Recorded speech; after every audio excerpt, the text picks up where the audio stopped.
You guys, we need to talk about Euphoria. Because what in the actual world was that first episode of season 3? I am sitting here, I just finished it, and my brain is literally short circuiting.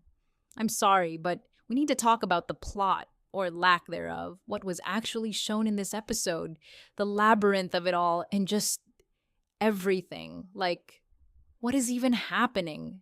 I'm Christy, and I'm honestly just coming down from the high of Coachella, and I knew this was dropping on Sunday. I wanted to love it. I really did. I sat down, I had my snacks, I was ready for the vibes, the glitter, the drama, and I watched it.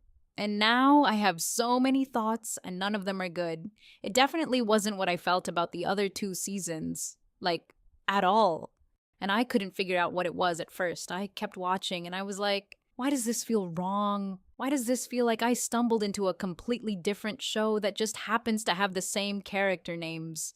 Because that's genuinely what it felt like. Obviously, we were going into this knowing there was a time jump. We knew the high school era was dead and gone. We knew Nate and Cassie were supposedly going to be together. We knew Rue was going to be somehow trying to pay Lori back for that suitcase of nightmare fuel. But you guys, you could definitely feel Labyrinth's presence missing from the soundtrack.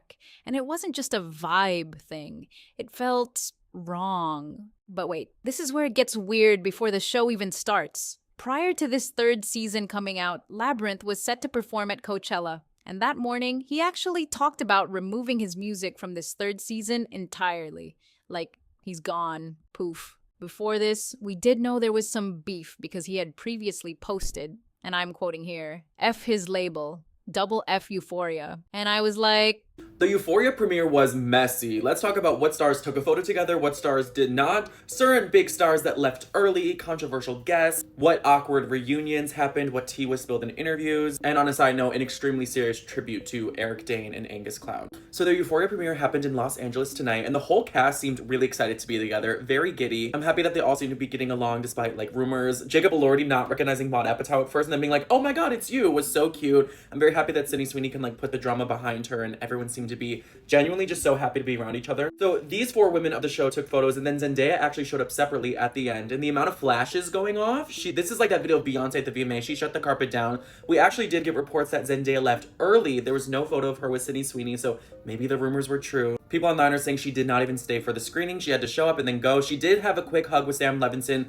despite rumors of their feud, and their feud being a little bit public as well. They seem to be being cordial at the premiere together. Sydney Sweeney had her presumed boyfriend, Scooter Baran, there. They shared a little kiss right in front of Hunter Schafer on the inside, and Hunter's just like, you know, he stole Taylor's masters, so I'm sorry if I'm not thrilled to see him there. Alexa Damie was asked a certain question about like how it feels to see not only her career, but like all of her cast members' careers really blow up after the show. And it's just unfortunate to me because a lot of people think this could be her last red carpet forever, as she did speak about potentially quitting acting because how hard it is to get roles as a Latin and mixed woman in Hollywood. She deserves the biggest career of the show. She was the one really talking to all the fans. And so tragically, this was a season 2 premiere. As we know, Angus Cloud has passed away. He is no longer with the cast, but there was a touching tribute from Sam Levinson to Angus Cloud, saying that he actually tried to keep him sober and stop him from falling down that road that led to his overdose. We know Hunter Schafer broke down crying, saying she might not come back to the show because of his passing. When Angus died, it was tough. I loved him deeply, and I fought hard to keep him clean. It's also a very touching tribute to Eric Dane, where Sam Levinson said that he loved him very much, and this was one of the last things he ever filmed before he tragically passed away. The whole cast was so excited to have him on set with them, and he did a great job. And when everyone was asked if this is the final season of the show, this is what they all said. Season 3, the end of Euphoria. It feels like it. Yeah. okay, that's not a good sign. That is a massive red flag. He's been talking a lot about people in the industry and just not being respected the way he wanted, and people getting egos and not liking that. I don't really know exactly what went down behind the scenes, but he got his music removed. Man, could you tell? It felt like a completely different show. It's like, is this a coincidence or is it a pattern? Because it feels like the soul of the show just got ripped out and replaced with, I don't even know. We went into season 3 already knowing a few things. We knew there was a time jump. We knew Nate and Cassie were somehow still together, which, by the way, why? And we knew Rue was going to be on some kind of mission to pay Lori back. So, going in, the expectations were already adjusted. We were prepared for change, but I don't think any of us were prepared for this. And honestly, before I even get into the episode itself, I need to talk about the thing nobody could ignore while watching it, the music. Okay, so Labyrinth. If you were watching and something felt hollow, like something was missing but you couldn't quite name it, that's what you were feeling. Because Labyrinth, who basically was the sonic identity of this show for 2 seasons, pulled his music from season 3. And the timing? Chaotic. This all came out the same weekend the episode dropped. The morning before, while he was literally gearing up to perform at Coachella, he's publicly talking about removing his work from the show. And this wasn't out of nowhere either. He had previously posted F his label, FF Euphoria, and had been very vocal about feeling disrespected, about people developing egos, about not being valued the way he deserved. I don't know all the details. Nobody fully does, but what I do know is that you could feel his absence in every single scene.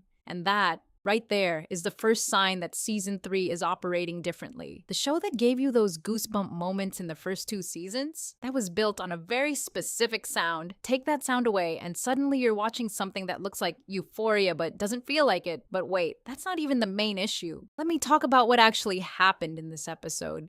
Because the plot, you guys, Rue is not in high school anymore. She's an Uber driver, dropping someone off on the Hollywood Walk of Fame. Lexi is working on the Warner Brothers lot. Maddie is managing an influencer and attending red carpet premieres. Cassie is engaged to Nate and planning a $50,000 floral arrangement wedding. I'm sorry, what? How did we get here? Like, I genuinely need someone to explain to me how we went from that East Coast suburban high school energy to full-on Los Angeles everything, because the show just started. No real catch-up, no here's how we ended up in LA. Rue just starts narrating and suddenly everyone has a completely different life and we're supposed to be okay with that. And I know, time jump, things change, characters evolve, but something about the way this was handled felt rushed. Like the writers assumed we'd fill in the gaps ourselves, which maybe some people can do. But for me, I needed at least a little bridge. Is this just me? Am I the only one feeling this? Now let me get into the specific stuff because this is where it starts getting uncomfortable. There's a scene where Rue is being used as a mule, swallowing balloons filled with substances to transport them from Mexico back to the States for Lori. And the way it's shot, there's saliva everywhere.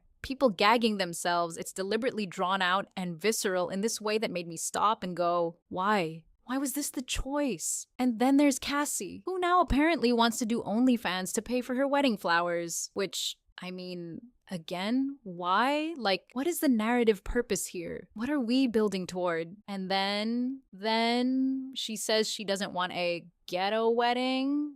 And everyone online just stopped because we all had the same question at the same time. Why was that line written? Who approved that? It just sat there in the middle of the scene with no consequence and no context, and it felt so out of place that you couldn't help but rewind it just to make sure you heard correctly. And this is the pattern I keep coming back to. Scene after scene, there are these moments that feel like they were written for shock value rather than for the story. Unnecessary nudity, uncomfortable situations that don't move the plot, dialogue that makes you wince. And look, I'm not naive about this show. Euphoria has always been provocative. That's part of its DNA. But there's a difference between provocative with purpose and provocative because someone wanted it there. And this is where it gets worse. Because this is not the first time people have said this about Sam Levinson's work. Remember The Idol? Remember how people kept saying the same exact things? Overly sexualized scenes that felt unnecessary, content that seemed to exist purely because the creator wanted it there, not because the story needed it. This isn't a new conversation. This is the same conversation, and now it's happening again. Every time I saw something that made me uncomfortable in this episode, something that felt gratuitous rather than purposeful, I caught myself thinking the same thought. That's probably Sam. And I don't love that that's where my head went. I don't love that a creator's name has become shorthand for, this scene probably didn't need to be here, but here we are. Am I the only one noticing this? Or has this been the pattern all along and season 3 is just making it impossible to ignore? Okay, but here's where the energy shifts even further. The season 3 premiere event. Just watch the footage. Watch the way the cast interacts. Or more accurately, the way they don't. Zendaya showed up, took her solo photo, said a brief hello, and went inside to watch the screening. That's it. There was this rumor flying around that she only stayed for 10 minutes and left, but there are videos of her inside the screening, so that part seems to be exaggerated. But even with that clarified, the vibe was not warm. It was not the we're a family, we love this show energy from previous seasons. And then, and this is the moment everyone keeps clipping, there's this brief interaction where Zendaya is saying hi to the group, and Sydney Sweeney is right there, and they barely acknowledge each other. Like there's a smile, a nod, a fraction of a second of eye contact, and then nothing. Now, rumors have been circulating for a while that Zendaya doesn't really want to associate with Sydney Sweeney. Nobody knows for certain why, but people have been connecting dots. And this moment at the premiere, it did not help. Tell me why Zendaya just finished an enormous press tour for the drama. By the way, that movie took a turn I was not expecting. Let me know in the comments if you watched it. And then for Euphoria, a show she won an Emmy for, she's done virtually zero promotion. She is done. You can see it. You can feel it. And honestly, after watching this episode, I get it. There's also the question of how the show is handling Fez's storyline, which carries extra weight because of what happened with Angus Cloud. In the episode, it's established that Fez is in prison for 30 years. There's a scene where Rue tells Lexi that Fez says he misses her and that she should call him, and Lexi seems to be avoiding it while Rue apparently talks to him regularly.